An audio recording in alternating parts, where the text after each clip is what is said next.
Per Kailasa శిఖరం మీదున్న పరమశివుడి దర్శనం చేస్తానని హిమాలయ పర్వతాల దగ్గర ఉన్నటువంటి మానస సరోవరాన్ని దాటి కాళ్లతో నేను ఎక్కడం అని కాళ్లతో ఎక్కడం మానేసి ఈ 2 కాళ్ళు తీసి పైకి కట్టేసుకుని మోకాళ్లతో డేక్కుంటూ పర్వతం ఎక్కారు. ఎక్కితే ఈ కింద ఉండేటటువంటి చర్మము అన్ని పోయి ఎముకలు పైకి వచ్చేస్తే చీకటి పడిపోయిన డేకుతుంటే ఆయనకి దారి కనపడదని అక్కడ ఉండేటటువంటి మహాసర్పాలు పడగల విప్పి తమ పడగల మీద ఉన్నటువంటి మణుల కాంతిలో దారి చూపిస్తుంది. ఆయన భక్తికి పరవశించిపోయి వృద్ధుడి రూపంలో పరమశివుడు వచ్చారు. వచ్చి దర్శనమిచ్చి, ఎంత సాహసం చేశావప్పర్, ఇంత సాహసం చెయ్యకు, నీకు నేను తిరువయ్యూరులో దర్శనమిస్తాను వెళ్ళమన్నారు. కన్ను మూసి కన్ను తెరిచేటప్పటికి ఆరోగ్యంతో తిరువయ్యూరులో ఉన్నారు upper. Beyond any doubt prove చేశారండి. శివభక్తి ఎంత గొప్ప స్థితికి తీసుకెడుతుందో నాయనార్లు చాలా మంది. ఈ సమస్త ప్రపంచం ఒక శివలింగంగా కనపడింది ఆయనకి. అలా బ్రహ్మాండములన్నీ నిండిపోయినటువంటి శివలింగము యొక్క పైభాగమునందు అమృతము ఘనీభవించినటువంటి ఆ చంద్రమండలం నుంచి పడేటటువంటి అమృత వృష్టి చేత తడుస్తుంటుంది. అది చల్లగా ఉంటే సమస్త ప్రాణులు చల్లగా ఉన్నట్లు లెక్క. సమస్త బ్రహ్మాండములలో ఉన్నవారు సంతోషంగా ఉన్నట్లు లెక్క. అందుకే శివలింగం మీద ధారాపాత్ర అని ఒక పాత్ర పెట్టి దానిలో నీరు పోసి దానికి కింద రంధ్రం ఏర్పరిచి సర్వకాలముల యందు దాంట్లోంచి జలములు జారి శివలింగం మీద పడేటట్టుగా ఏర్పాటు చేస్తారు. ఆ శివలింగం చాలా ఆశ్చర్యకరమైనటువంటి స్వరూపం. అసలు అది రూపముతో కూడినటువంటిది అందామా అంటే దానికి కళ్ళు లేవు, ముక్కు లేవు, చెవులు లేవు, నోరు లేదు. పోనీ రూపము లేనివాడు అరూపి, అసలు ఏమీ రూపం లేదండి అందామా, ఆయనకి రూపం లేకుండా లేడు. ఏదో ఒక లింగ స్వరూపం అని ఒక స్వరూపం ఒకటి ఉంది. పీఠం అంబమయం సర్వం శివలింగైశ్చ చిన్మయం సాకారంచ నిరాకారం నిర్గుణంచ గుణాత్మకం తత్వం తత్ పరమం బ్రహ్మ ఇది వేదాంత డిండిమహ అంటారు శంకరాచార్యుల వారు వేదాంత డిండిమల్లో. ఆ కింద ఉండేటటువంటి పీఠమంతా అమ్మవారు, పైన ఉండేటటువంటి చిన్మయ స్వరూపమే పరమశివుడు. వాళ్ళిద్దరూ విడివడి ఉండేటటువంటి స్వభావం ఉన్నవారు కారు. సర్వకాలముల యందు ఒకరితో ఒకరు కలిసి ఉంటారు. సుందరకాండలో సీతమ్మ తల్లి అంటుంది, శక్త్యా లోభయితుం నాహం ఐశ్వర్యేన ధనేనవా అనన్యే రాఘవేణాహం భాస్కరేణ ప్రభాయధ అంటుంది. నన్ను రాముడి నుంచి విడదీయగలవటోయ్, సూర్యుడి నుంచి సూర్యుడి ప్రభ, వజ్రము నుండి వజ్రము యొక్క కాంతి, పుష్పము నుండి పుష్పము యొక్క వాసన ఎలా విడదీయబడవో అలా నన్ను పరమాత్మ నుంచి విడదీయలేవంది. అలా వాళ్ళిద్దరూ సర్వకాలముల యందు కలిసే ఉంటారు. ఆ పార్వతీ పరమేశ్వర స్వరూపం అదిగో. అటువంటి స్వరూపంలో ఆ శివలింగం చాలా చిత్రాతి చిత్రమైనటువంటి స్వరూపం. అందుకని అది రూపం ఉందందామా, రూపం లేదందామా? రూపము లేదనడానికి అక్కడ లింగ స్వరూపం ఉంది, రూపం ఉన్నదనడానికి దానికి కాళ్ళు చేతులు లేవు. అందుకని దాన్ని అరూపరూపి అన్నారు. రూపము లేదనడానికి లేదు, రూపం ఉన్నదనడానికి లేదు. మరి ఏమిటది అంటే అరూపరూపి. అందుకని అదేమిటి లింగము అంటే ఏమిటి గుర్తు? అనంత కోటి బ్రహ్మాండములు నిండిపోయినటువంటి పరమాత్మని మీరు దేనితో చూపిస్తారు? చూపించడం కుదరదు. అందుకని లింగియా ఒక గుర్తు పెట్టారంతే, ఇదే పరమాత్మ అని అభిషేకం చేస్తున్నారు. అందుకే ఉపాసన దగ్గరికి వెళ్ళేటప్పటికి లింగోపాసన ఒక స్థాయి పైన ఉంటుంది. ఆ ఉపాసకులని క్రింది స్థాయి ఉపాసకులు చెనకడం కష్టం. అందుకనది లింగోపాసనం అనేటటువంటిది సామాన్యమైనటువంటి విషయం కాదు. ఆయనే సాకారమూర్తిగా ఉన్నప్పుడు సాంబ సదాశివుడై దర్శనమిస్తారు. సా అంబా అమ్మవారితో కలిసినటువంటి వాడై సగుణాకారంబుగా చూపవే చిన్నీరేజ విహారమత్వ మధుపా శ్రీకాళహస్తీశ్వర అంటాడు ధూర్జటి స్వామి. ఈ కన్నులతో చూడడానికి వీలుగా అమ్మవారితో కలిసి నాకు దర్శనం ఇవ్వవా అని అడుగుతాడు. అదిగో అలా కనపడినటువంటి స్వరూపాన్ని సాంబశివుడని పిలుస్తారు. అమ్మవారితో కలిసి ధవళవపుషమిందోర్ మండలే సన్నివిష్టం భుజగబలయహారం భస్మ దిగ్ధాంగదేహం మృగయ పరశు పాణిం చారు చంద్రార్థమౌళిం హృదయ కమల మధ్యే సంతతం చింతయామి అంటారు. ఒక రూపం కాదు పరమశివుడికి, అనేక రూపాలు, అనేక ఆయుధాలు. ఇందులో ప్రధానంగా ఒక చేతిలో మృగాన్ని పట్టుకుని, ఒక చేతిలో గండ్రగొడ్డలని పట్టుకుని, ఒక చేత్తో అభయముద్ర పట్టి, ఒక చేత్తో వరదముద్ర పట్టి ఉన్నటువంటి పరమాత్మని నేను సర్వకాలముల యందు నా చిత్తమునందు నిలిపి ధ్యానం చేస్తున్నాను అంటారు. ఆ శివ అన్న ఆయనకి ప్రధానంగా శివ అని పిలుస్తాం. శివ అంటే శివం అంటే మంగళం. దానికి కొన్ని అర్థాలు చెప్పారు. మంగళము, కళ్యాణము, శ్రేయస్సు, భద్రము, ఈ అర్థములతో కూడినటువంటి మాటకే శివం అని పేరు. కాబట్టి శివ అంటే ఏమిటి? ఎక్కడెక్కడ శుభం కావాలని కోరుకుంటున్నారో అక్కడ శివారాధన జరిగి తీరవలే. ఎక్కడెక్కడ కళ్యాణము కావాలనుకుంటున్నారో అక్కడక్కడ శివారాధన జరిగి తీరవలే. ఎక్కడెక్కడ మీరు కళ్యాణము, భద్రము, శ్రేయస్సు, క్షేమము, యోగము, శాంతి వీటిని కోరుతున్నారో అక్కడక్కడ శివాభిషేకం జరుగుతూనే ఉండాలి. అందుకే పుట్టకోడిని నక్షత్రంలో పిల్లవాడు పుట్టాడండి, శివాభిషేకం చేసుకోండి. ఏమండి దుర్నిమిత్తములు కనపడుతున్నాయి, శివాభిషేకం చేసుకోండి. జాతకంలో రాకూడని గ్రహం వచ్చింది, పరమేశ్వరుడికి అభిషేకం చేయించుకోండి. నారుద్రో రుద్రమర్చయేత్. ఆయన్ని న్యాసం చేసుకుని ఆవాహన చేసుకుని అప్పుడు కూర్చుని శివాభిషేకం చేస్తారు. అదిగో అంత పరమ పవిత్రమైనటువంటి ఆ శివ అన్న నామం ఆయన సర్వకాలముల యందు శ్రేయస్సును చేకూరుస్తాడు. ప్రధానంగా విష్ణు భగవానుడి గురించి కీర్తించినటువంటి భాగవతంలో వ్యాస భగవానుడు ఒక కథ చెప్పారు. దేని గురించి చెప్పారు?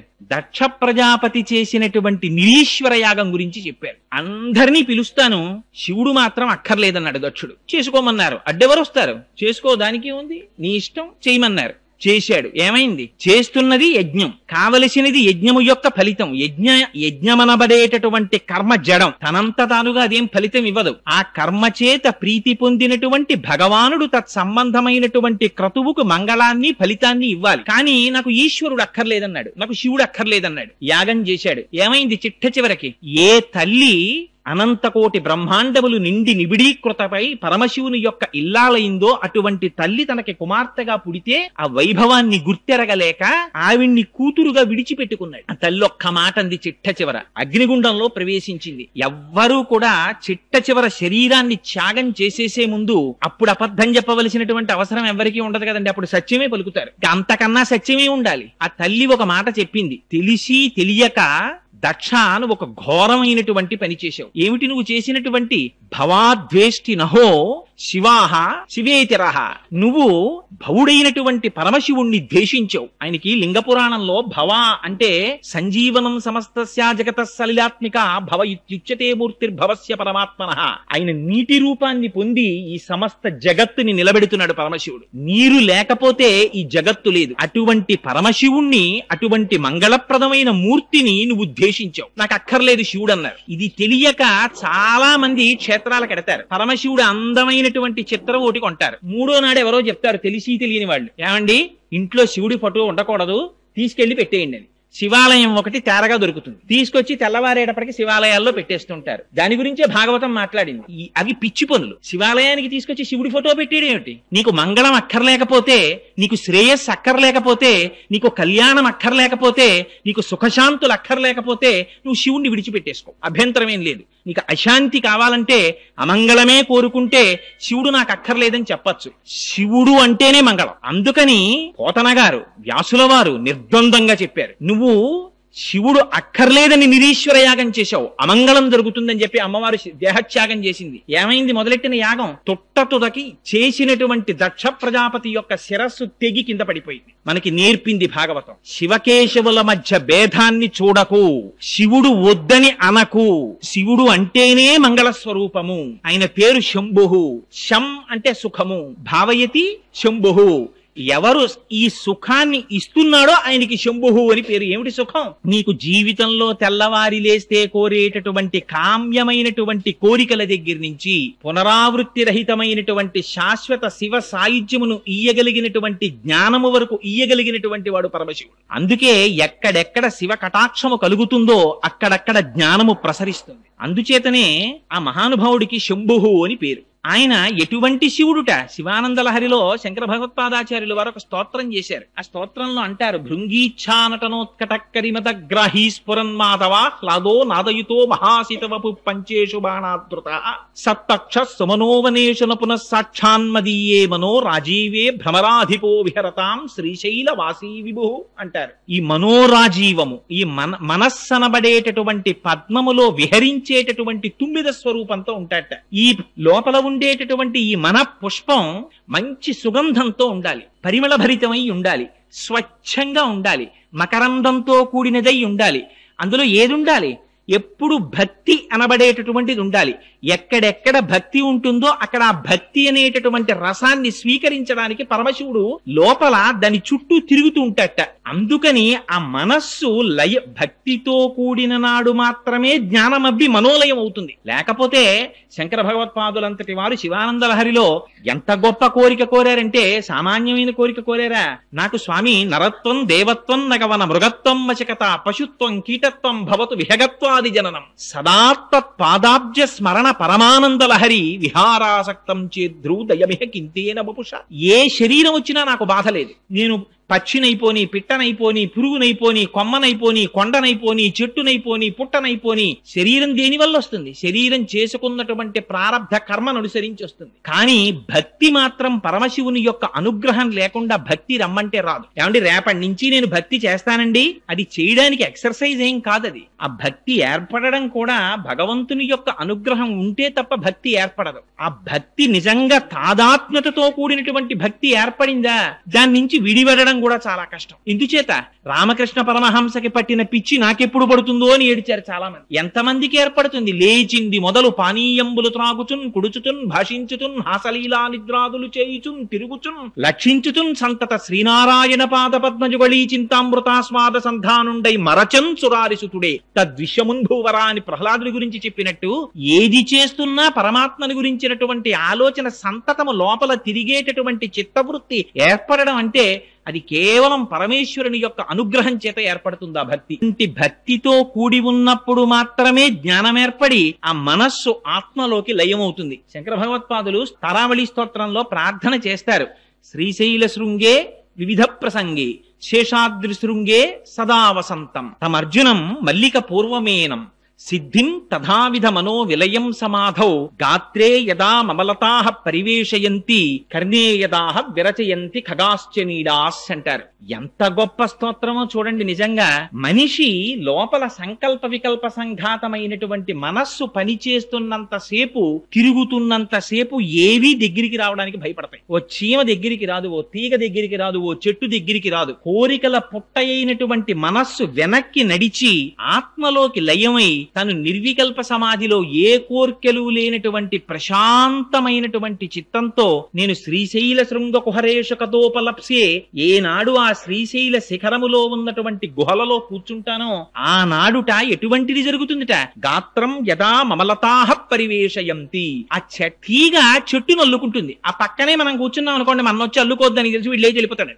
ఎంతగా మనస్సు లయమైపోయినటువంటి స్థితికి నేను చేరుకోవాలంటే తీగలు భయపడకూడదు నన్ను అల్లుకోవడానికి, పక్షులు భయపడకూడదు నా చెవులలో పుల్లలు పెట్టి వాటిలో గూళ్లు కట్టుకోవడానికి. అంతగా మనోలయమైపోయినటువంటి స్థితి నాకు ఆ శ్రీశైల క్షేత్రంలో ఎప్పుడబ్బుతుందో అని స్తోత్రం చేశారు శంకరాచార్యుల వారు. అటువంటి స్వరూపం ఆ లింగ స్వరూపం. అది సామాన్యమైనటువంటి స్వరూపం కాదు. మన అదృష్టం ఏమిటంటే ఈ కార్తీక మాసంలో కృత్తికా నక్షత్రంతో పౌర్ణమి నాడు సాయంకాలం రాత్రి వేళ ఆ జ్యోతి స్వరూపంగా లింగం ఏర్పడింది. అరుణాచలంలో మహానుభావుడు ఆత్మదర్శనాన్ని పొందినటువంటి రమణ భగవానులు అంతటి వారు కూడా జ్ఞాని ఎన్నడూ భక్తిని విడిచిపెట్టడు అనడానికి ఇంకంతకన్నా ఉదాహరణ ఏమిటి? ఒకేసారి ముగ్గురు మహాపురుషులు దక్షిణ భారతదేశంలో కదలాడారు. ఒకరు చంద్రశేఖర పరమాచార్యులు, ఒకరు భగవాన్ రమణులు, ఒకరు మహర్షి అరబిందో.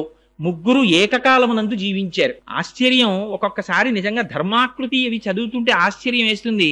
రమణులు ఆశ్రమంలో ఉండగా చంద్రశేఖరులు ఆ అరుణాచలేశ్వరుని యొక్క కొండకి ప్రదక్షిణం చేయడానికి వెడుతుండేవారు. రమణులు ఒక్కరే బయటికి రాలేదు. చంద్రశేఖరులు ఒక్క క్షణం ఆగి ఆశ్రమం వైపు చూసి వెళ్లిపోయారు. రమణుల్ని అడిగారు, మీరు వెళ్ళలేదేం చంద్రశేఖర పరమాచార్యుల వారి దర్శనానికని. చంద్రశేఖర పరమాచార్యులని ఒకరు, రమణులని ఒకరు, రెండున్నాయా అని అడిగారు. ఎంతటి అద్వైత దర్శనమో చూడండి. అసలు దాని నుంచి జారలేదు రమణులు ఎప్పుడు. తొట్టతొదన శరీరానికి సర్కోమా పుట్టి రక్తం కారిపోతున్నప్పుడు కూడా, 104 జ్వరంతో శరీరం ఊగిపోతున్నప్పుడు కూడా, మీకు ఇప్పుడు కూడా స్వామి భగవాన్ మీరు ఇప్పుడు కూడా ఆత్మచింతనతోనే ఉన్నారా అంటే, గంధపు చెట్టుని పట్టి కొట్టినా, చెరుకు కర్రని పట్టి కత్తితో నరికినా, మోకాలకు పెట్టి విరిచినా, దంతముల మధ్య పెట్టి నలిపినా తీపి తప్ప చేదు రాదు. ఆత్మజ్ఞానము అబ్బినటువంటి వాడికి ఏమి చేసినా శరీరాన్ని ఆత్మస్థాయి నుండి దిగజారడు అని. అటువంటి స్థితిని పొందారు మహానుభావులు. అందుకే ఆ అరుణాచల లింగం గురించి ఎన్ని స్తోత్రాలు చేశారు. అదిగో అటువంటిది ఆ కృత్తికా నక్షత్రంతో కూడినటువంటి పౌర్ణమి నాడు కార్తీక మాసంలో ఏర్పడింది ఆ జ్యోతి స్తంభం. అదే మనం ఎక్కడ చెప్పినా కూడా 12 జ్యోతిర్లింగములు అని పేరు పెట్టి చెప్పి ఆ జ్యోతిర్లింగంగానే అజ్ఞానాన్ని మటుమాయం చేయగలిగినటువంటి లింగ స్వరూపాన్ని ధ్యానం చేస్తాం. అటువంటి వాటిలో పరమ ప్రఖ్యాతమైనటువంటి స్వరూపం కపిల తీర్థంలో ఉన్నటువంటి ఒక లింగం. ఇవాళ ఎందుకు ఈ విషయాన్ని ప్రస్తావన చేయవలసి వచ్చిందంటే, నాకు పాపం చాలా మంది ఫోన్ చేశారు, ఏమండి ఒక్కసారి ఆ కపిల తీర్థం గురించి 4 మాటలు చెప్పండి అని అడిగారు. ఈ మధ్య రామారావుపేట శివాలయంలో ఉపన్యాసం చెప్తూ కపిల తీర్థానికి జరిగేటటువంటి అన్నాభిషేకం గురించి ప్రస్తావన చేస్తే చాలా మంది ఈ మాట ఎక్కడైనా చెప్పినప్పుడు కపిల తీర్థం గురించి ఒక 4 మాటలు చెప్పండి అని అడిగారు. కపిల తీర్థం గురించి చెప్పడం అంటే శివలింగం గురించి చెప్పడమే. ఎందుకని అంటే శివలింగములు ఏర్పడడం దృష్ట్యా 7 రకాలుగా ఏర్పడతాయి. ఒకటి మృన్మయములు అంటారు, అంటే మట్టితో చేయబడినటువంటి లింగం అయితే దాన్ని మృన్మయ లింగము అంటారు. రెండవ దాన్ని సైకత లింగము అంటారు, అంటే తాత్కాలికంగా పూజ చెయ్యడానికి కానీ లేదా ఇతర పద్ధతులలో కానీ ఇసుకతో చేసినటువంటి లింగం అయితే దానికి సైకత లింగం అని పేరు. మూడవ దానిని లోహజ లింగము అంటారు. లోహంతో చేయబడినటువంటి లింగం అయితే అది లోహజ లింగం, బంగారము వెండి మొదలైన దాంతో. నాలుగవది రత్నజ లింగము అంటారు. రత్నములతో చేయబడినటువంటి లింగ స్వరూపం అయితే దాన్ని రత్నజ లింగం అంటారు. ఆ తరువాత వచ్చేటటువంటిది 5వ తరహా లింగం చెక్కతో చేయబడినటువంటిది, దారువుతో చేయబడినటువంటి లింగాన్ని 5వది. ఆ తరువాత చేయబడినటువంటి లింగం ఈ రాతితోంచి శైలజ లింగము అని, ఈ రాతిలోంచి చేయబడినటువంటి లింగాలు. ఇలా 7 రకాలుగా లింగములు తయారవుతాయి. ప్రతిష్ఠ దృష్ట్యా అంటే స్వామివారి శివలింగాన్ని ప్రతిష్ఠ చేసేటటువంటి పద్ధతిలో ఆలోచన చేసినప్పుడు 6 రకాలుగా చెప్తారు శివలింగాన్ని. మొట్టమొదటిది స్వయంభూలింగములు అంటారు. అది ఒకళ్ళు ప్రతిష్ఠ చేసింది కాదు, అది కాలంలో ఎప్పుడు ఏర్పడిందో ఎవ్వరికీ తెలియదు, తనంత తానుగా ఏర్పడినటువంటి శివలింగం. శ్రీశైలంలో ఏర్పడినది, రామేశ్వరంలో ఏర్పడినది. ఇలాంటి రామేశ్వరంలోది రామచంద్రమూర్తి ప్రతిష్ఠ చేశారని, శ్రీశైలంలో వారణాసిలో అలాంటి చోట్ల కేదారేశ్వరంలో అలాంటి చోట ఏర్పడినటువంటి శివలింగములకు అవి స్వయంభూలింగాలు. రెండవది దివ్యలింగములు అంటారు. దివ్యలింగములంటే దేవతల చేత ప్రతిష్ఠ చేయబడినటువంటి లింగములు. ఇక్కడ మనకి శ్యామలకోట సంస్థానంలో సామర్లకోట అంటారే, అక్కడ ప్రతిష్ఠ చేయబడినది. ఇలాంటి వాటిని దివ్యలింగములు అంటారు. ఇవి ఒకదానికన్నా ఒకటి కిందకు ఉంటాయి. మూడవ లింగం ఆర్షలింగములు అంటారు, అంటే మహర్షులు స్థాపించినటువంటి లింగములు. నాలుగవ వాటిని మానుషలింగములు అంటారు, అంటే మనుష్యులు ప్రతిష్ఠ చేసినటువంటి లింగాలు. 5వది రాక్షస లింగములు అంటారు, అంటే రాక్షసులు కూడా శివలింగాన్ని ప్రతిష్ఠ చేస్తారు, అందుకని వాటిని రాక్షస లింగములు అంటారు. ఆ తరువాత 6వ లింగాన్ని అవి సహజలింగములు అంటారు. అవి ప్రకృతిలో తనంత తానుగా శివలింగం ఏర్పడి తనంత తాను ధారాపాత్ర ఏర్పడి తనంత తాను అభిషేకం జరిగిపోతుంటుంది. అలా జరుగుతుందా అండి అని మీకు అనుమానం రావచ్చు. మీరు ఎప్పుడైనా అరకు వెళ్ళినప్పుడు బుర్రా కేవ్స్ అని చెప్పి ఉన్నాయి, మనకి చాలా మంది చూడ్డానికి వెడుతూ ఉంటారు. మీరు వెడితే ఇప్పటికీ చూడొచ్చు, నది కొండని తులుచుకుంటూ వెళ్ళిపోయింది. వెళ్ళిపోతే ఆశ్చర్యం ఏమంటే అక్కడ ఒక శివలింగం ఏర్పడ్డాయి. ఆ శివలింగాలు పైన ఎక్కడో కొండ యొక్క ఉపరితలం ఉంటుంది, ఆ కొండ ఉపరితలం మించి ఖచ్చితంగా ఈ శివలింగం ఏర్పడిన దాని మీదకి సన్నటి ధార ఎడతెరిపి లేకుండా రాత్రింబాళ్ళు పడిపోతుంటుంది. ఆ పడిపోతున్నది శివలింగం పెరిగిపోతుంటుంది. అది విచిత్రం. అది పెరిగి పెద్దదైపోయి అక్కడికి వెడితే మనకి బుర్రా కేవ్స్ లో చూపిస్తారు, పెరిగి పెద్దదైపోయి శివలింగం స్తంభంలా పెరిగి పెరిగి మళ్ళీ వెళ్లి కొండను ముట్టుకుంటుంది. అలా నీళ్లు పడి ఆ శివలింగం అలా పెరుగుతూ ఉంటుంది. ఇప్పటికీ బుర్రా కేవ్స్ లో అటువంటి శివలింగాలు ఉన్నాయి. ఇప్పటికీ అభిషేక తీర్థం పడుతూ పెరుగుతున్న శివలింగాలు. అదిగో అటువంటి లింగములని సహజముగా ఏర్పడినటువంటి లింగములు అంటారు. ఆ తరువాతది బాణలింగం. బాణలింగం అంటే నర్మదా నదిలో ఉండేటటువంటి శిలల్ని నీటి యొక్క వేగము ఒరుసుకుంటూ వెళ్లడం చేత ఏర్పడినటువంటి లింగములను బాణలింగములు అని పిలుస్తారు. ఈ విధంగా ప్రతిష్ఠ దృష్ట్యా ఆ శివలింగాల్ని 7 రకాలుగా విభజించారు. అందులో పరమపావనమైనటువంటి లింగమూర్తి ఆ కపిల తీర్థంలో ఉన్నారు. మనకి వెంకటాచలం తెల్లవారి లేస్తే తెలుగువారికి కొంగు బంగారం వెంకటేశ్వర స్వామి వారు. వెంకటేశ్వర స్వామి వారి దర్శనం చెయ్యనటువంటి వారు ఎవ్వరూ ఉండరు. తెల్లవారి లేస్తే ఏ కష్టం వచ్చినా ఏ సుఖం వచ్చినా స్వామి సన్నిధానంలో చెప్పుకుంటాం, ఆయన దగ్గరికి పరిగెడతాం. ఆ వెంకటేశ్వర స్వామి వారు వెలిసినటువంటి 7 కొండలు ఎంత ప్రాచీనమైనవో ఆ బ్రహ్మాండ పురాణంలో ఒక మాట చెప్తారు, వరాహ పురాణంలో. అందులో కృతే వృషాద్రిం వక్షంతి త్రేతాయాం అంజనాచలం ద్వాపరే శేషశైలంతు కలౌ వెంకటాచలం నామాని యుగభేదేన శైలాస్థాస్య భవంతి. కృతయుగంలో దాన్ని వృషాద్రి అని పిలిచారు, త్రేతాయుగంలో అంజనాద్రి అని పిలిచారు, ఆ తరువాత ద్వాపర యుగంలో శేషాద్రి అని పిలిచారు, కలియుగంలో వెంకటాద్రి అని పిలుస్తున్నారు. యుగములు మారిపోయాయి, కానీ ఆ కొండ మాత్రం అలాగే ఉంది. ఆ కొండ ఎంత ప్రాచీనమో కొండ కింద ఉన్నటువంటి ఆ కపిల తీర్థ క్షేత్రంలో ఉన్నటువంటి శివలింగము కూడా అంతే ప్రాచీనం. ఎందుకని? అది స్వయంభూ. ఎప్పుడు ఏర్పడిందో ఎవ్వరికీ తెలియదు. కపిల తీర్థం ఎందుకు చెప్తున్నానంటే ఈ మాట, కపిల తీర్థానికి మీరు ఈ మాట వెళ్ళినప్పుడు, తిరుమల క్షేత్రానికి వెళ్ళినప్పుడు తప్పకుండా కపిల తీర్థానికి వెళ్ళండి. వెళ్ళి దర్శనం చెయ్యండి. వెంకటేశ్వరుడు ఒకడు, పరమశివుడు ఒకడు కారు, ఇద్దరూ ఒకటే. ఎందుచేత అంటే చంద్రశేఖర పరమాచార్యులు ఒక అద్భుతమైనటువంటి మాట చెప్తుండేవారు. తిరుమలై. తిరుమలై అంటే ఏమిటండి? తిరు అంటే శ్రీ అని అర్థం, గౌరవవాచకం. మలై అంటే శైలము, కొండ. దాని పేరేమిటి? శ్రీశైలము. తిరుమల నంబి అని శ్రీ మహావిష్ణువుని కొలిచినటువంటి మహాభక్తులు తిరుమల నంబి. ఆయన్ని సంస్కృతంలో పిలవవలసి వస్తే శ్రీశైల పూర్ణులు అని పిలుస్తారు ఆయన్ని. ఇది శ్రీశైలమే. తిరుమలై అంటే శ్రీశైలం, శ్రీశైలం అన్నా శ్రీశైలమే. రెండు శ్రీశైలాలే. రెండు శ్రీశైలాల్లోనూ ఇక్కడ కరచరణాదులతో కూడినటువంటి స్వామి ఉన్నారు, అక్కడ కరచరణాదులతో కనపడనటువంటి అరూపరూపి అయిన పరమాత్మ ఉన్నారు. ఒకే పరమాత్మ ఏకస్త్వమేవ బహుధా భవభాసి లోకే నిశంకధీర్ వృషభకేతన మల్లినాథ శ్రీభ్రామరి ప్రియ సుఖాశ్రయ లోకనాథ అన్నట్టుగా ఒక పరమాత్మే రెండు రూపాలుగా దర్శనమిస్తున్నారు అక్కడ. అందుచేత రెండు కాదు ఉన్న పదార్థాలు. అందుకని ఆ కొండ ఎంత ప్రాచీనమో కపిల తీర్థంలో ఉన్నటువంటి స్వామి కూడా అంత ప్రాచీనం. ఆ కపిల తీర్థం ఎంత గొప్పదంటే, పూర్వకాలంలో ఎప్పుడో కృతయుగంలో కపిల మహర్షి పాతాళ లోకంలో శివలింగాన్ని ఒక దాన్ని వెలిసినటువంటి శివలింగానికి పూజ చేసి ధ్యానం చేస్తుండేవారు. ఆ శివలింగం పెరుగుతూ పెరుగుతూ పైకొచ్చింది. అది భూమిని బద్దలు చేసుకుని పైకొచ్చింది. పైకొచ్చి ఇంకా ఇంకా పెరుగుతోంది. పెరుగుతుంటే కామధేనువు గబగబా పరిగెత్తుకొచ్చింది. బ్రహ్మగారు ఆవు రూపంలో వచ్చారు, శ్రీ మహావిష్ణువు గోపాల బాలుడి రూపంలో వచ్చారు. ఈ ఆవు క్షీరధారల్ని అభిషేకించింది, శ్రీ మహావిష్ణువు కాపు కాశారు. ఈ కామధేనువు వచ్చి తన కాలి గిట్ట తీసి శివలింగం మీద పెట్టి ప్రార్థన చేసింది. మా వర్ధస్య, స్వామి ఇక నువ్వు పెరగకు అని అడిగింది. ఇప్పటికీ కూడా కపిల తీర్థంలో ఉండేటటువంటి శివలింగం తల మీద కాలి గిట్ట యొక్క ముద్ర ఉంటుంది. అలాగే సజ్జోజాత అఘోర తత్పురుష వామదేవ ఈశానములనేటటువంటి 5 ముఖాలతో చూస్తూ ఉంటాడు పరమశివుడు. 5 ముఖాల్లో ఆ పశ్చిమాభిముఖంగా ఉండేటటువంటి పరమశివుని యొక్క ముఖానికి, ఆ సజ్జోజాత మూర్తికి 3వ కన్ను ఆ శివలింగానికి ఇప్పటికీ కనపడుతుంటుంది. అది అలంకారం చేసినప్పుడు మనం అంతరాలయంలోకి వెళ్ళి స్పష్టంగా చూడడం కుదరదేమో అన్న ఉద్దేశ్యంతో దీనికి సంబంధించినటువంటి చిత్తరువులన్నింటినీ సభామంటపంలో పెట్టారు. దర్శించగలిగినటువంటి వాళ్ళు వెళ్లి దర్శించి ప్రార్థన చేయవచ్చు అని. అది శివలింగం మొట్టమొదట తెల్లగా ఉంటుంది, మధ్యలో పసుపు వర్ణంతో ఉంటుంది, బంగారు రంగుతో, పైన ఎరుపు వర్ణంతో ఉంటుంది. ఆ కపిల తీర్థంలో ఉండేటటువంటి కపిలలింగము ఎంత ప్రాచీనమైనటువంటి లింగమో, ఆ పక్కనే ఉండేటటువంటి కామాక్షి అమ్మవారు కూడా అంతే ప్రాచీనమ తల్లి. కామాక్షి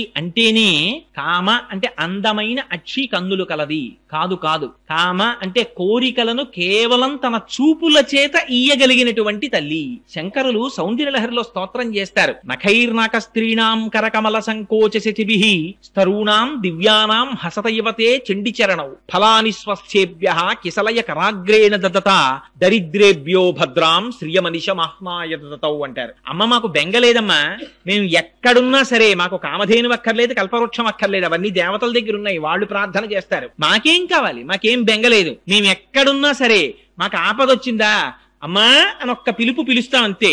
ఆ అమ్మ పాదాలను ఒక్కసారి తలుచుకుంటాం అంతే. ఎక్కడుంటే మాత్రం ఏమిటి, ఆ తల్లి దృష్టి ఎంత దూరం పెడుతుంది. శంకరులు అంటారు సౌందర్యలహరిలో, దృశాద్రాఘీయస్యాదరదలిత నీలోత్పల రుచ దవీయాంసం దీనం స్నపయ కృపయా మమపి శివే అనేనాయం ధన్యో భవతి నచతే అనిరియత వనేవా హర్మ్యేవా సమకర నిపాతో హిమకర అంటారు. ఈ బ్రహ్మాండములన్నీ ఎంత నిండిపోయాయో అంతకన్నా దాటి అమ్మవారి చూపు చూస్తుంటుందిట.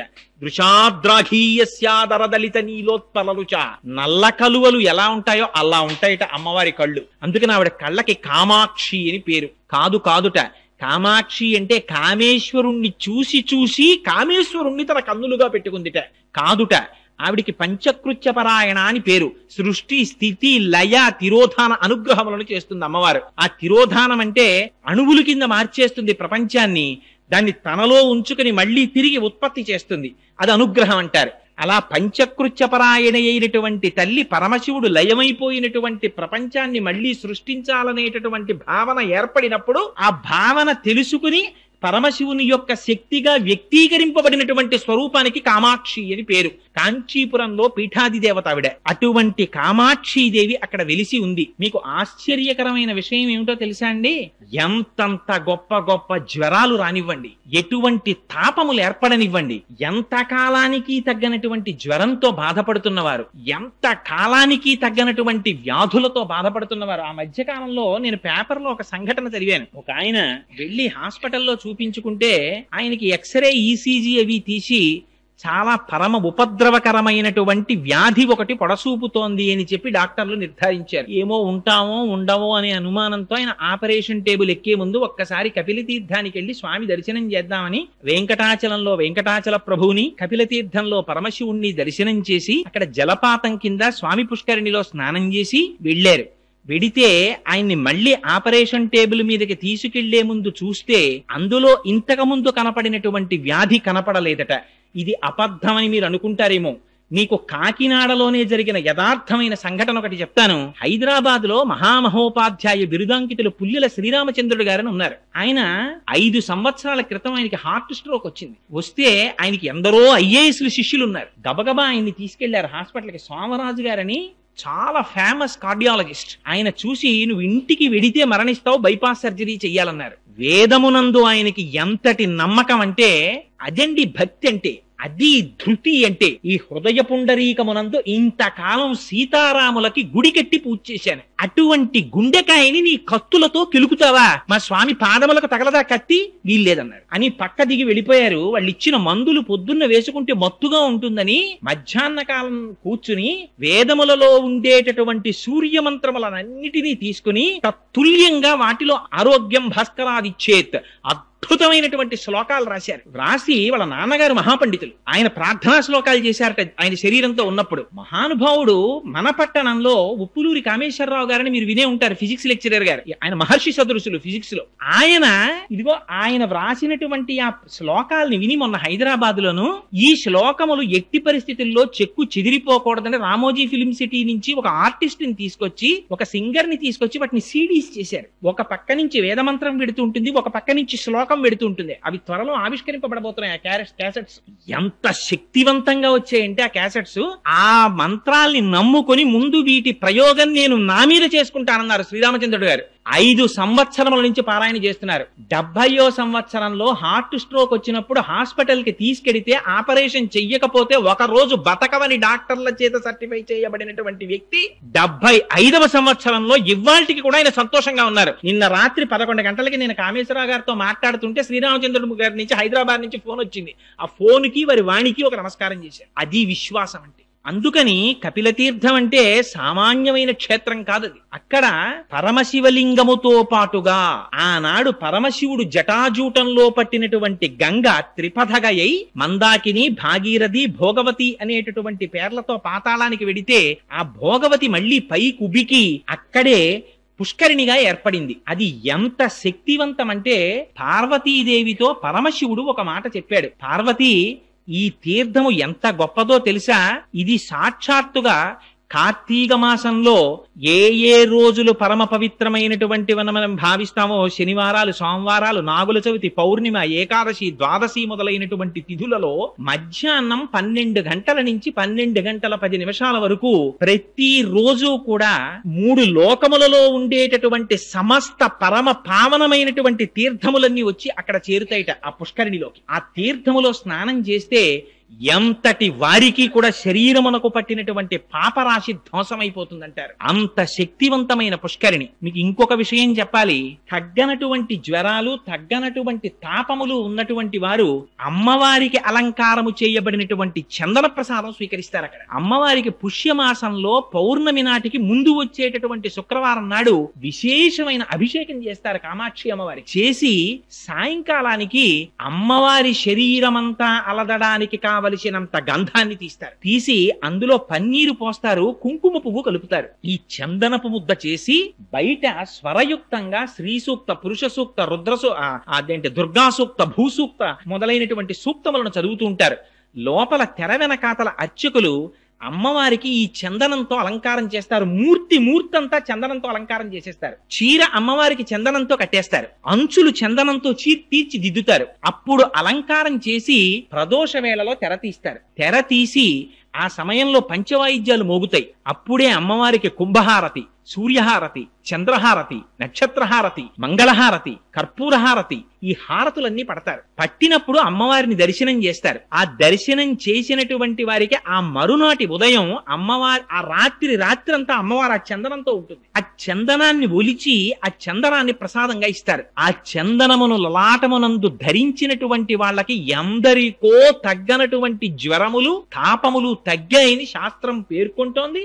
ఎందరిదో అనుభవం. అంత గొప్ప తీర్థం కపిల తీర్థం. అక్కడ స్వామికి గడిచిపోయినటువంటి ఆశ్వీజ మాసంలో పౌర్ణమి నాడు 250 కిలోల బియ్యం అన్నం వండుతారు. వండి ఆ అన్నంతో స్వామివారికి అన్నాభిషేకం చేస్తారు. ఆ చేయబడినటువంటి అన్నాభిషేకం అయిపోయిన తర్వాత కొంత అన్నాన్ని పైన శివలింగంగా తయారు చేస్తారు. మళ్ళీ చేసి కాయగూరలు కొయ్యకుండా వంకాయలు, గుమ్మడికాయలు, పొట్లకాయలు, ఆనపకాయలు ఇలాంటి వాటిని నీటిలో ఉడికించి అన్నలింగం మీద త్రిశూలాన్ని, నాగాభరణాన్ని, వీటన్నింటినీ అలంకారం చేస్తారు. ఈ అలంకారం చేసి పైన ఉన్న శివలింగాన్ని తీసి మేళతాళాలతో తీసుకొచ్చి స్వామి పుష్కరిణిలో కలిపి ఆ మిగిలిపోయినటువంటి అన్నలింగం మీద ఉన్న అన్నాన్నంతటినీ తీసి అందులో ఈ కాయగూరలన్నింటినీ కలిపి ఆ ముద్ద తీసి ప్రసాదంగా ఇస్తారు. అటువంటి అన్నలింగ ప్రసాదమును ఎవరు స్వీకరిస్తున్నారో వాళ్ళకి ఎన్ని కోట్ల జన్మలకి కూడా ఆకలితో ఒకరి దగ్గరికి వెళ్లి చెయ్యి చాపి అడగవలసిన అవసరం లేకుండా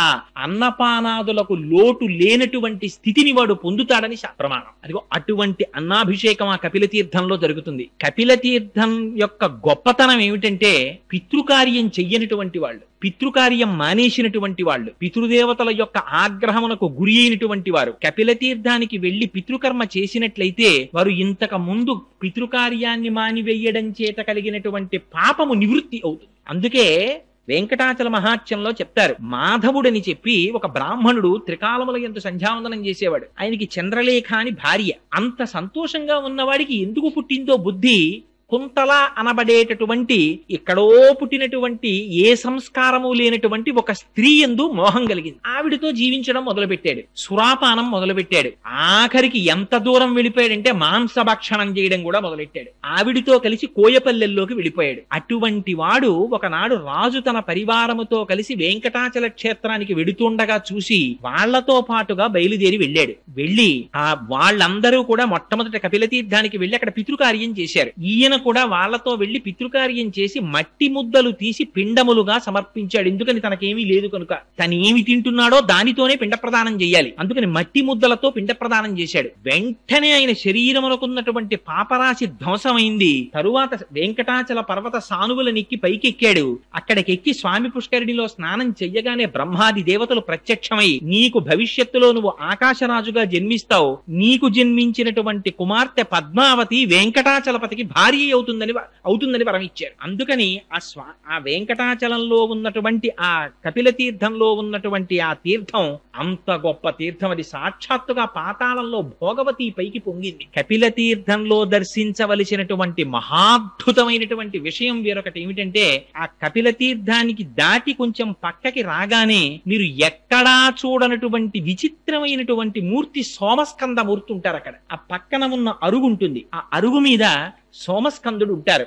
ఈ మాట మీరు ఎవరైనా వెళ్ళినప్పుడు తిరుమల క్షేత్రానికి తప్పకుండా దర్శనం చేయండి. ఆ సోమస్కందుడు ఏర్పడడం వెనకాతల ఒక కథ ఉంది. రాజేంద్ర చోళుడనేటటువంటి చక్రవర్తికి కలలో కనపడి పార్వతీ పరమేశ్వరులు ఆదేశించారు, నన్ను సోమస్కందుడిగా అక్కడ ప్రతిష్ఠ చేయమని. అందుచేత సోమస్కంధమూర్తి వెలిశారు. సోమస్కందుడు అంటే సా ఉమా స్కంధ. పరమశివుడి పక్కన పార్వతీదేవి, పార్వతీదేవి పక్కన స్కంధుడు ఉంటారు, సుబ్రహ్మణ్యేశ్వర స్వామి. ఆయన తల్లిదండ్రులు ఎంత పెద్ద ఆఫీసర్లు అయితే మాత్రం ఇద్దరు ఐఏఎస్ ఆఫీసర్లే అనుకోండి. తల్లిదండ్రులు పిల్లాడు వాళ్ళిద్దరి మధ్యలో కూర్చొని ఆడుకోవడం మానేస్తాడు ఏమిటి? అమ్మ మా నాన్నగారు పెద్ద చీఫ్ సెక్రటరీ, మా అమ్మగారు పెద్ద ఐఏఎస్ ఆఫీసరు, వీళ్ళిద్దరి మధ్యలో నేను ఆడుకోకూడదు అనుకుంటాడు వాడు. అలా పార్వతీ పరమేశ్వరుల మధ్యలో నిలబడి ఆ పిల్లవాడు ఆడుకుంటూ సంతోషంగా కనపడతాడు, చేతులూపుకుంటూ సుబ్రహ్మణ్యేశ్వరుడు. అదిగో అటువంటి మూర్తికి సోమస్కంధమూర్తి అంటారు. ఆ సోమస్కంధమూర్తిని దర్శనం చేసినంత మాత్రం చేత పరమశివానుగ్రహం కలిగి ఉల్లాసవంతంగా ఎటువంటి సమస్యలున్నా సమస్యలు తీరుతాయిట. అటువంటి సోమస్కంధుడు ఉంటాడు. ఆ పక్కనే ధనిశ్చండు అని ఒక మూర్తి ఉంటారు. మనకి శివాలయాలన్నింటిలోనూ కూడా చండీశ్వరుడు ఉంటాడు. ఇక్కడ ఉన్నారు కదా స్వామి, వెనకాతలే ఉంటారు. ఆ చండీశ్వరుడు గురించి చంద్రశేఖర పరమాచార్యులు వారు ఎప్పుడు చాలా అందమైన మాట ఒకటి మాట్లాడేవారు. చండీశ్వరుడు అన్న మాట ఎప్పుడు చెప్పినా చంద్రశేఖరులు ఏమనేవారంటే, మనలా పుట్టి పరమశివ కుటుంబంలో 5వ వాడైన వాడు అనేవారు. ఎందుకని?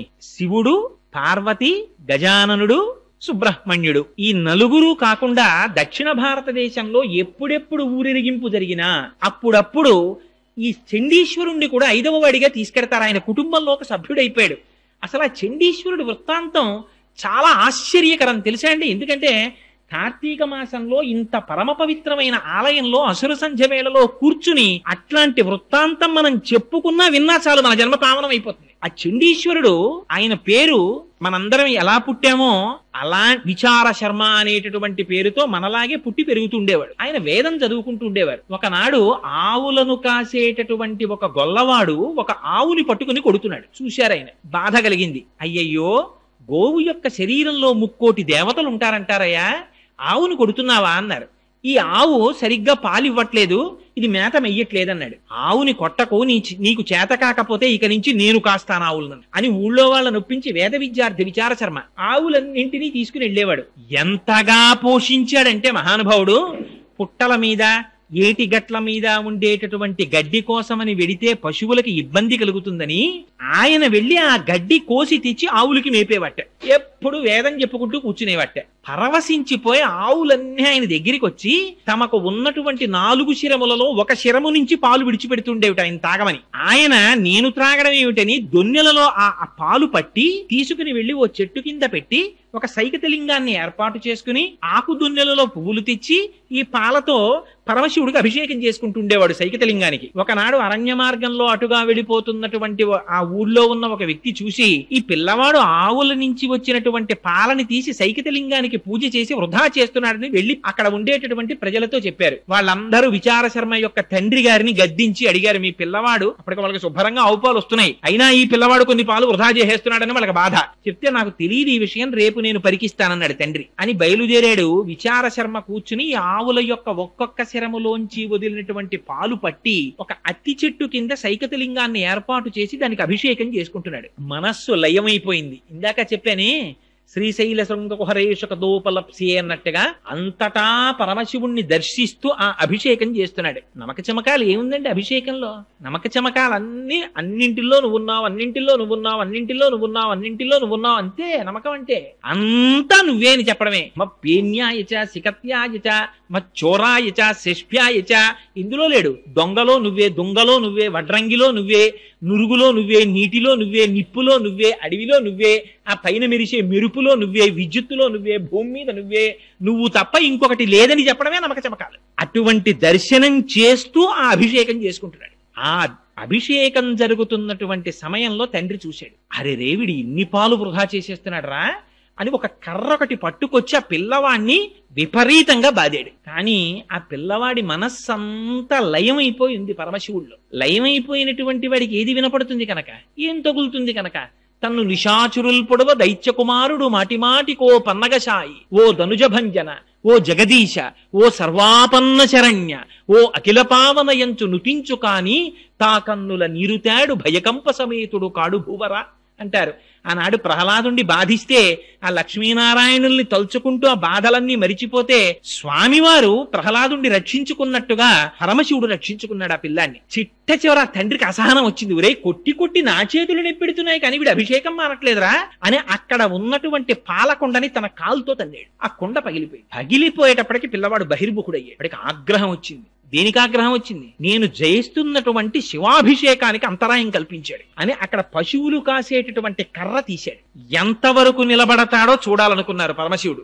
దాన్ని గొడ్డలిగా మార్చారు. కర్రో గొడ్డలో నాకు అనవసరం, చేస్తున్నటువంటి శివాభిషేకానికి అంతరాయం చేశాడు అని గొడ్డలి తీసి తండ్రి కాళ్ల మీదకి విసిరాడు. ఆ గొడ్డలి తగిలింది, కాళ్ళు తెగిపోయి తండ్రి కింద పడి రక్త ప్రవాహం జరిగి మరణించాడు. లెక్క పెట్టలేదు. మళ్ళీ అభిషేకం మొదలు పెట్టేశాడు. చూశారు పరమశివుడు, ఆశ్చర్యపోయి మహానుభావుడు ఆయన సగుణాకారంబుగా చూపవే అని ప్రత్యక్షమయ్యాడు. ఇంత పిల్లవాడివి, ఇంత భక్త్యా అని పొంగిపోయి తన చేతులతో ఆలింగనం చేసుకున్నారట. ఎప్పుడైతే శివస్పర్శ కలిగిందో తేజోమయ శరీరుడైపోయాడు. ఆయనకి వరం ఇచ్చారు పరమశివుడు, ఈనాటి నుంచి నీకు నాకు సమర్పించబడినటువంటి సమస్త పదార్థములు నీకు చూపించి స్వీకరించాలి. శివాలయంలో ఇదొక అలవాటు ఉంటుంది. ప్రతి వాళ్ళు వెళ్లి చండీశ్వరుడి దగ్గరికి వెళ్ళి ఇలా ఇలా ఇలా తప్పట్లు కొడతారు. ఎందుకండి ఆ తప్పట్లు అని అడిగాం అనుకోండి, ఆయనకి చెవుడండి అంటారు. ఆయనకి చెవుడేమిటి? అదో మహాపరాధం కూడాను. చండీశ్వరుడికి చెవుడని ఎక్కడా చెప్పలేదు. ఏమని చెప్పారంటే ఆయన్ని ధనిశ్చుండు అని చెప్పారు. శంకర భగవత్పాదులంతటి వారు సౌందర్యలహరిలో ఒక శ్లోకం రాశారు. రణేజిత్వా దైత్యానపహృత్రై కవచిభిః విశాఖేంద్రో పేంద్రో శశివిశిత కర్పూర చకలం అని. అందులో ఆ సుబ్రహ్మణ్యుడు మొదలైనటువంటి వాళ్ళు శత్రువుల్ని గెలిచి ఆ సంతోష వార్త చెప్పాలని గబగబా వచ్చేస్తున్నారు అమ్మ దగ్గరికి. వచ్చేసేటప్పుడు అమ్మ దగ్గరికి ఎడుతున్నాం, అమ్మ మూడు లోకములను పూజింపబడే తల్లి అని పైన హెల్మెట్ ఉంటుంది కదా, పైన పెట్టుకున్న కిరీటం, ఆ కిరీటాలు శిరస్త్రాణాలు ఇవన్నీ తీసేశారు. కానీ ఇది విప్పలేదట, కవచం విప్పలేదట. ఎందుకంటే కవచం విప్పుకోవడానికి కొంత టైం పడుతుంది. పిల్లలు ఇంటికి వస్తారు మధ్యాహ్నం అన్నానికి, 3వ క్లాస్ వరకు చదువుకునే పిల్లలు. వాడు ఇంటికి వస్తాడు, ఆకలి, అమ్మా అన్నం పెట్టేయమ్మా అంటాడు. ఆ బ్యాగ్ తీసి ఇంట్లోకి గుబేల్ని విసిరేస్తాడు, చాకలి మూట విసిరేసినట్టు. ఆ బూట్లు ఇప్పేసి గబగబా బయట వదిలి పారేస్తాడు. సాక్స్ మాత్రం విప్పడం. ఎందుకని అంటే కొంచెం కూర్చుని కిందకి లాక్కోవాలి, అది వాడే కింద పడిపోతాడు. అందుకని సాక్స్ తో ఇంటికి వచ్చేస్తాడు. ప్రతి తల్లికి పెద్ద బాధ ఏమిటంటే, ఒరే నీ సాక్స్ ఉతకలేక నేను బాధపడిపోతున్నాను రా అంటారు. అరికాళ్ళన్నీ మెట్టే. అది ఎక్కడ వరకు ఉందిట. అమ్మ దగ్గరికి తొందరగా వెళ్ళిపోవాలని సుబ్రహ్మణ్యేశ్వరుడు, శ్రీ మహావిష్ణువు మొదలైనటువంటి వారు కూడా పాపం దొరికిన వాడు ఎవరంటే ఈనుడు అమాయకు నందీశ్వరుడు, ఆయన మీద పెట్టేస్తుంటారు. చాలా దారుణాతి దారుణ. భక్తికి కూడా ఒక అర్థం ఉండాలండి. కార్తీక మాసంలో దీపం తీసుకెళ్లి కొంచెం పెద్ద ప్లాట్ఫామ్ ఉంటే నందీశ్వరుడి తోక కింద మన కింద పెడితే మనం కూర్చోగలమా? ప్రేమ ఎక్కువైపోయిందండి కోటేశ్వరారు, మీరంటే ఎంత ప్రేమో మాకు అని నా పృష్ఠభాగం వెనకాతల దీపం పెట్టి పురాణం చెప్పమని ఇలా వారేటప్పటికి ముందు భోజనాదులన్నీ అన్నపూర్ణాదేవికి రావడ అన్ని సిద్ధం చేసేస్తుంది. లేకపోతే ఈయన గబాలన బయటికి వెళ్ళిపోయి భవతి భిక్షాందే అంటే పరువు పోయేది అమ్మవారి. అందుకుని ఇంట్లో అన్ని సిద్ధంగా చేసేసి ఉంచుతుంది ఆవిడ. గబుక్కుని బయటికి వెళ్ళిపోతారేమో ఈయనని. చంద్రశేఖరులంతటి వారు వ్యాఖ్యానంలో సంతోషపడిపోయారు. ఆ స్వామి స్వీకరించగా మిగిలిపోయినటువంటి పదార్థాల్ని మాత్రం ఇతరులు ముట్టుకోకూడదు. అవి నివృత్యై చండాంశ త్రిపురహర నిర్మాల్య విముఖై, అవి చండీశ్వరుడు స్వీకరిస్తాడు. ఆయనకి చూపించి తీసుకోవచ్చు. శివాలయంలో చాలా మంది ఏమనుకుంటారంటే, అమ్మో దీన్ని పట్టుకెళ్ళకూడదండి అని పట్టుకొచ్చి పాపం దొరికిన వాడు ఎవరంటే ఈనుడు అమాయకుడు నందీశ్వరుడు, ఆయన మీద పెట్టేస్తుంటారు. చాలా దారుణాతి దారుణ. భక్తికి కూడా ఒక అర్థం ఉండాలండి. కార్తీక మాసంలో దీపం తీసుకెళ్లి కొంచెం పెద్ద ప్లాట్ఫామ్ ఉంటే నందీశ్వరుడి తోక కింద మన కింద పెడితే మనం కూర్చోగలమా? ప్రేమ ఎక్కువైపోయిందండి కోటేశ్వరారు, మీరంటే ఎంత ప్రేమో మాకు అని నా పృష్ఠభాగం వెనకాతల దీపం పెట్టి పురాణం చెప్పమంటే ఎవడు కూర్చుంటాడు? అదే ఆ భక్తి అంటే. అరటిపండు ముక్క తెచ్చి ఆయన మూతికి పూసేయడం, అక్కడి నుంచి కోళ్ల మీద వాలే ఈగలన్నీ వచ్చి ఆయన మూతి మీద వాలుతూ ఉండడం, అదే నందీశ్వరుడు అంటే. నంది జీవుడికి సంకేతం, పరమశివుడు పరమాత్మకి సంకేతం. జీవుడికి ఆత్మకి భేదం పాటించకూడదు. అందుకని వృషస్య వృషణం స్పృష్టమా శృంగమధ్యే శివాలయం దృష్టమాక్షణం నరో జాతి కైలాసే శివ సన్నిధిం విధించింది శివాగం. కుడి చేత్తో నంది యొక్క అవయవాన్ని పట్టుకుని ఎడమ చేతితో నంది యొక్క 2 కొమ్ముల మీద బొటన వేలు చూపుడు వేలు పెట్టి ఒక్క లిప్త కాలం అంతకన్నా ఎక్కువసేపు పట్టుకోకుండా 2 శృంగముల మధ్యలోంచి శివలింగాన్ని దర్శనం చేసి శంభో శంకర అని విడిచిపెట్టి లోపలికెళ్ళాలి. వెళ్ళినప్పుడు అర్చకులకు తప్ప అన్యులకు అధికారం లేదు శివుడికి నందికి మధ్యలోకి వెళ్ళడానికి. ఒక పక్కకి నిలబడి నమస్కరించి వెళ్ళిపోవాలి. అంతేకాని దాని మధ్యలోకి దూరిపోవడం, ఆ రెండింటి మధ్యలో కూర్చుండిపోవడం, అక్కడ సాష్టాంగం పడిపోవడం అలా చెయ్యకూడదు శివాలయంలో. అందుకని ఆయన ఎప్పుడూ శివుణ్ణే చూస్తూ ఉంటాడు. రోహిణీ కార్తీ రానివ్వండి, వాన పడుతుండనివ్వండి, అల్పపీడనం ఏర్పడినివ్వండి, పెను తుఫాన్ రానివ్వండి, ఆయన ఎప్పుడైనా దుప్పటి కప్పుకోవడం పక్కకెళ్ళడం మీరు చూసారా? అలా ఉండదు. ఆయన ఎప్పుడూ శివుణ్ణే చూస్తాడు. నువ్వు ఏం చేస్తున్నా లోపల శివుణ్ణే దర్శించడం నేర్చుకో అన్నది నంది యొక్క సంకేతం. నంద ఇతి నందహ, ఆ శివానందాన్ని పొందుతుంటాడు ఆయన ఎప్పుడు. అందుకే గణంతి శంభోత్వ చరిత సరిత కిల్బిషరజో దళంతి ధీకుల్యాహస్సరణిషు పతంతి విజయతాం, చండీశ్వరుడి ద్వారా కటాక్షిస్తాట. అందుకని ఆయన దగ్గరికి వెళ్లి నిశ్శబ్దంగా నమస్కారం చేస్తారు. అందుకని పక్కన మెట్లు కట్టింది. అంతేకాని అక్కడికి వెళ్లి ఆయన మీద నువ్వులు జల్లేయడం, గట్టిగా తప్పట్లు కొట్టేయడం, లేకపోతే ఆ పక్కకి వెళ్లి నిలబడి ఏదో మన ఇంట్లో కింద అపార్ట్మెంట్ లో వాచ్మెన్ ఎవరినో పిలిచినట్టు ఆ గోడ పక్కన ఇలా తప్పట్లు కొట్టేస్తే లోపల నుంచి అయ్యో అమ్మా వచ్చావా అని ఆయన బయటికి ఏం తొంగి చూసి అది భక్తి అనుకోవాలా, పూజ అనుకోవాలా, అపచారమా ఉపచారమా ఏమనుకోవాలి? అక్కడ మెట్లు కట్టింది ఎందుకు? ఆ పక్క నుంచి మీరు వచ్చి తప్పట్లు కొట్టమనే. మెట్లు ఎక్కి అక్కడికి వెళ్లి నిశ్శబ్దంగా నిలబడి ఆయన సర్వకాలముల యందు శివనామ స్మరణలో ధ్యానమగ్నుడై ఉంటాడు. చిటికి చిన్నది వేయమన్నారు. ఇలాగా వేస్తే ధనిశ్చండుడని పేరు. ఆయన ధ్యానభంగమై నేత్రములు విప్పుతారట. విప్పితే ప్రసాదాన్ని చూపించమన్నారు. స్వామి వచ్చానయ్యా, మహానుభావ, చండీశ్వర, శివధ్యాన పరాయణ, శివ పూజా ఫలందేహి, చండికేశ్వర నమోస్తుతే. స్వామి నేను శివుణ్ణి ఆరాధన చేశానయ్యా, నాకు ఆ ఫలితాన్ని ఇప్పించవా అని అడిగి ఆయనకు ఒకసారి ఇలా చూపిస్తే శభాష్ చౌరా శివాలయానికి చాలా సంతోషం, మూట కట్టుకోబో ఫలితాన్ని అంటే ఆయనకి చూపించి తీసుకెళ్లమన్నారు. శివ నిర్మాల్యాన్ని దాటినా పరమశివ నిర్మాల్యాన్ని తొక్కినా గత జన్మలలో చేసుకున్న పుణ్యం పోతుంది. మహిమ్నా స్తోత్రంలో చెప్పారు. అందుకే గంధర్వుడు జరిగిపోయాడు పుష్పదంతుడు. అందుకని శివ నిర్మాల్యాన్ని తీసుకొచ్చి ఎక్కడ పడితే అక్కడ పారేయడం అలా చెయ్యకూడదు. శివాలయంలో ప్రవర్తించవలసినటువంటి విధానం ఉంది. ఆ విధానంలో ప్రవర్తించి భగవంతుని యొక్క అనుగ్రహాన్ని పొంది వెళ్ళాలి నిశ్శబ్దంగా. అందుచేత అదిగో అటువంటి ధనిశ్చండు ఉంటాడు ఆ కపిలేశ్వర తీర్థంలో. ఆయనని ఒక్క చిటిక వేస్తే చాలట, కన్నులు విప్పి మహానుభావుడు ఫలితాన్ని మనకి కటాక్షిస్తాడు. అదిగో అది ధనిశ్చండ వృత్తాంతం. అది దాటి యువతలకొస్తే అక్కడ కాలభైరవుడు ఉంటాడు. ఆ కాలభైరవుడు మహానుభావుడు. ఆయన గురించి స్తోత్రం చేస్తారు. దేవరాజ సేవ్యమాన పావనాంగ్రి పంకజం వ్యాళయజ్ఞ సూత్రమిందు శేఖరం కృపాకరం నారదాది యోగి బృంద వందితం దిగంబరం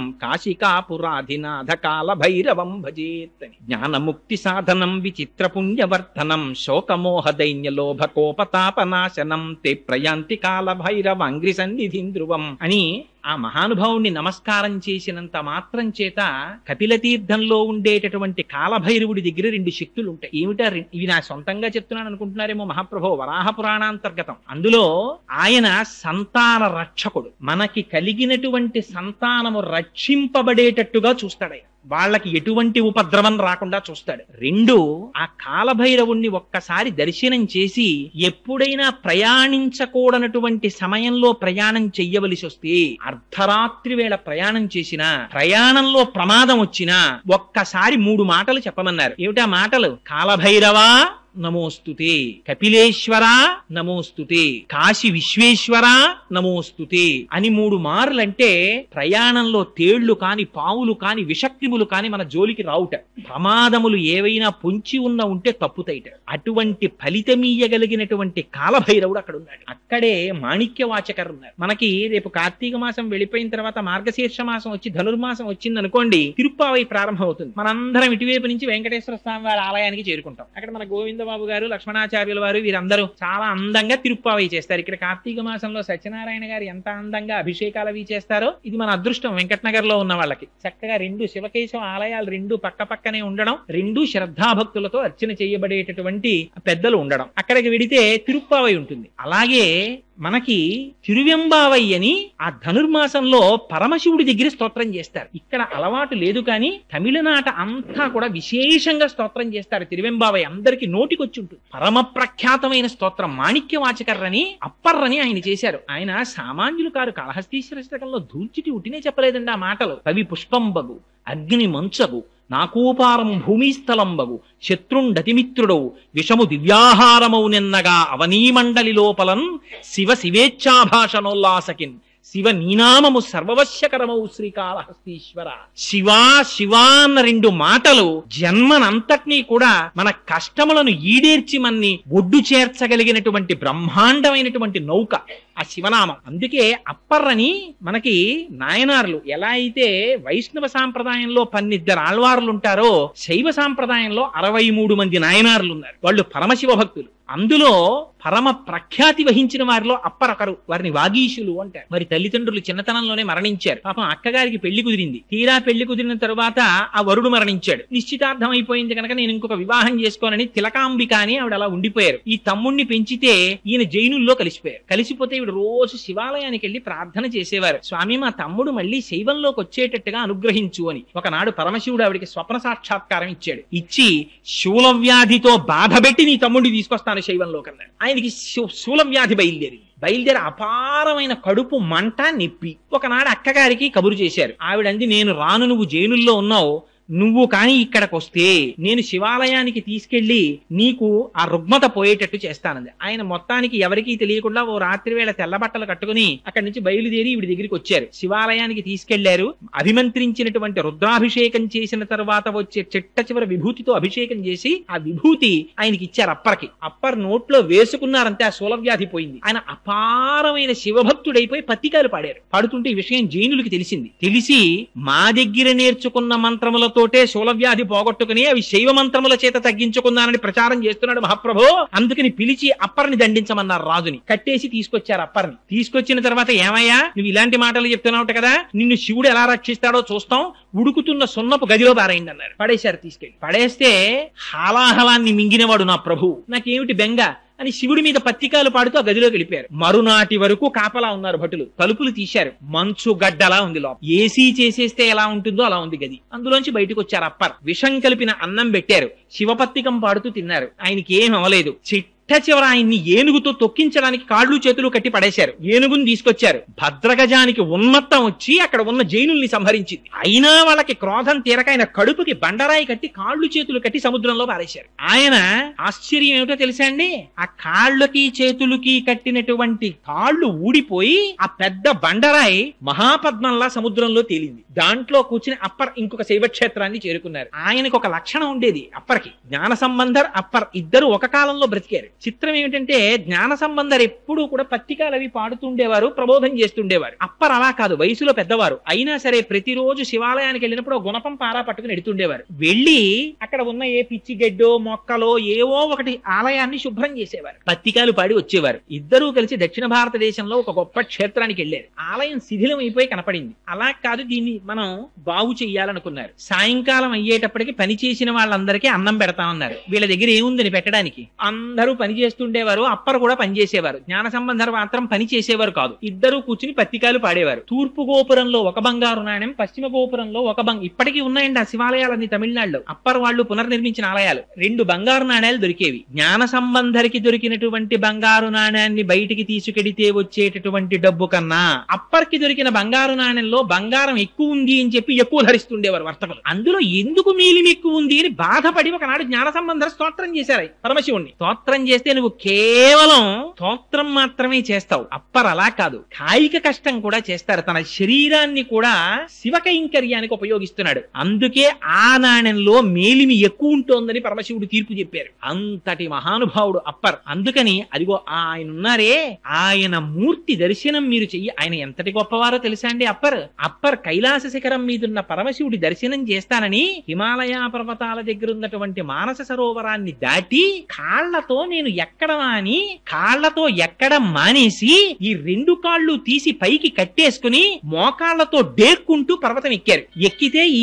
కింద ఉండేటటువంటి చర్మము అన్ని పోయి ఎముకలు పైకి వచ్చేస్తే చీకటి పడిపోయిన డేకుతుంటే ఆయనకి దారి కనపడదని అక్కడ ఉండేటటువంటి మహాసర్పాలు పడగల విప్పి తమ పడగల మీద ఉన్నటువంటి మణుల కాంతిలో దారి చూపిస్తుంది. ఆయన భక్తికి పరవశించిపోయి వృద్ధుడి రూపంలో పరమశివుడు వచ్చి దర్శనమిచ్చి, ఎంత సాహసం చేశావప్పర్, ఇంత సాహసం చెయ్యకు, నీకు నేను తిరువయ్యూరులో దర్శనమిస్తాను వెళ్ళమన్నారు. కన్ను మూసి కన్ను తెరిచేటప్పటికి ఆరోగ్యంతో తిరువయ్యూరులో ఉన్నారు upper. Beyond any doubt prove చేశారండి శివభక్తి ఎంత గొప్ప స్థితికి తీసుకెడుతుందో. నాయనార్లు చాలా మంది, 63 మంది నాయనార్ల యొక్క చరిత్ర పెరియ పురాణంలో చదువుతుంటే ఇంతంత గొప్పవాళ్ళ, నిజంగా ఏమి మహాభక్తులు రా వీళ్ళందరూ అనిపిస్తుంది. అప్పర్ ఎంత గొప్పవారంటే వృద్ధుడైపోయి కూడా జ్ఞాన సంబంధర్ కుర్రవాడు. జ్ఞాన సంబంధర్ పర్యటనకు వస్తే అప్పరేరి అని అడిగేవారు పల్లకీలోంచి. అటువంటి మహానుభావుడు వచ్చారని ఎంత వినయం అంటే అప్పర్కి జ్ఞాన సంబంధర్ కూర్చున్న పల్లకీని అప్పర్ మోస్తుండేవారు. ఇక్కడే ఉన్నానన్నారు. ఎక్కడున్నారని చూస్తే తన పల్లకీ మోస్తున్నారు. గభాలన పైనుంచి దూకి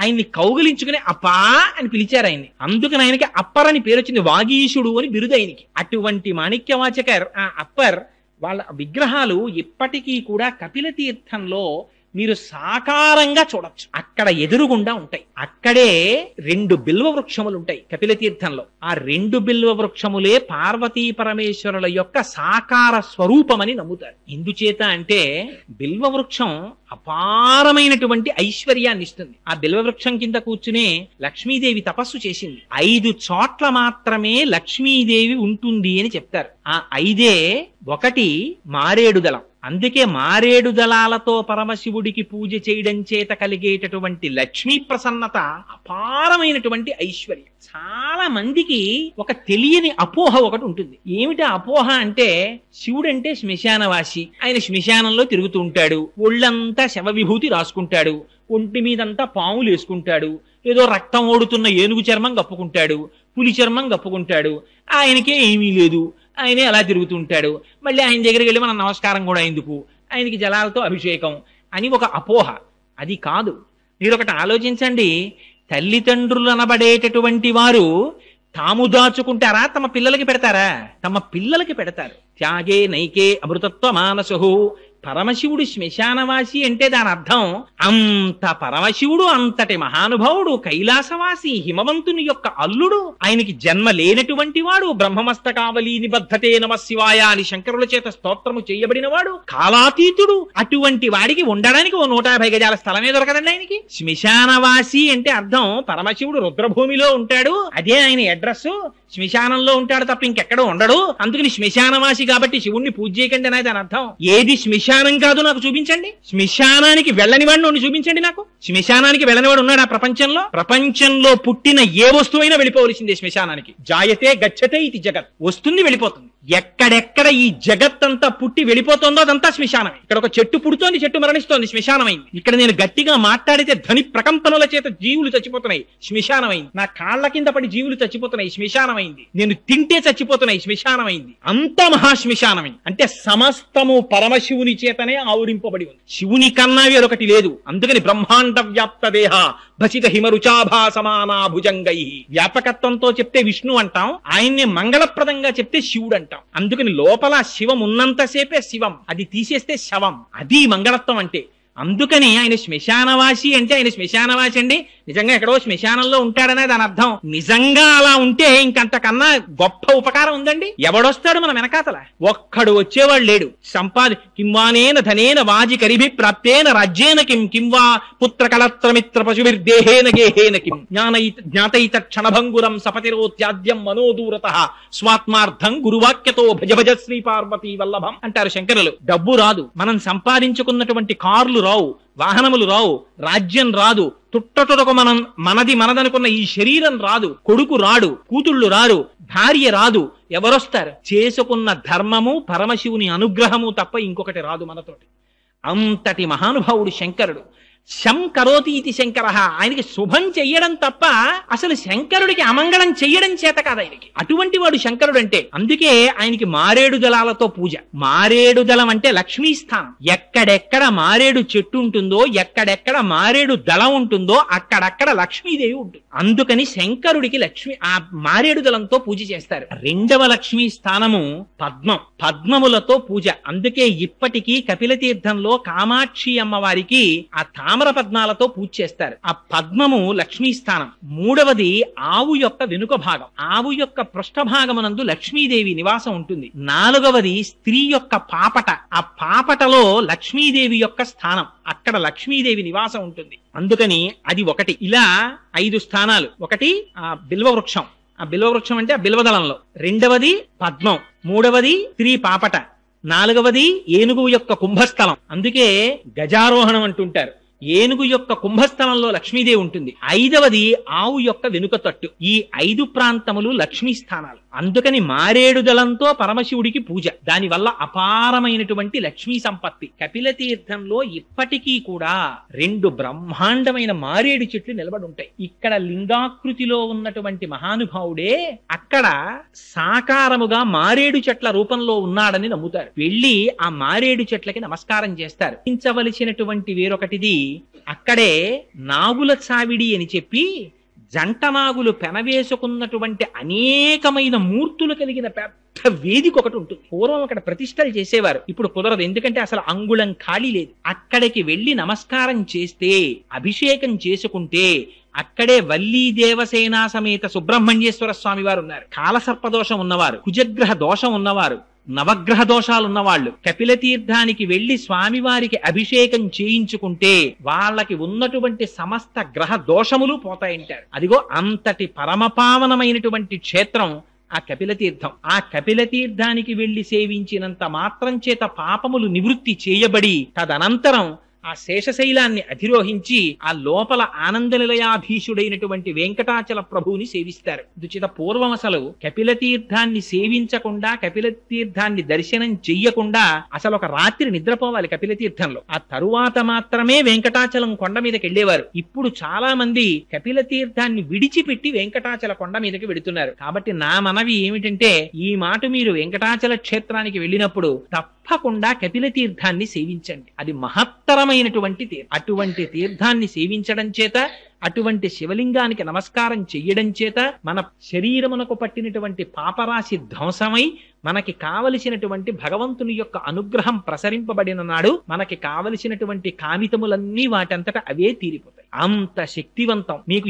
ఏవేవి కావాలనుకుంటున్నారో అవన్నీ అక్కడున్నాయి. ఇంకొక గొప్ప విషయం ఏమిటో తెలుసా అండి? వెంకటేశ్వర స్వామి వారు పద్మావతి కళ్యాణం జరగడానికి ముందర వకుళమాతని ఆకాశరాజు యొక్క భార్య అయిన ధరణీదేవి దగ్గరికి పంపిస్తూ ఒక సొరంగ మార్గం చూపించారు. అమ్మా, నువ్వు ఈ సొరంగ మార్గంలో వెళితే కింద కపిల తీర్థానికి చేరుకుంటావు. అక్కడ కపిలేశ్వరుడన్న పేరుతో శివుడు ఉన్నాడు.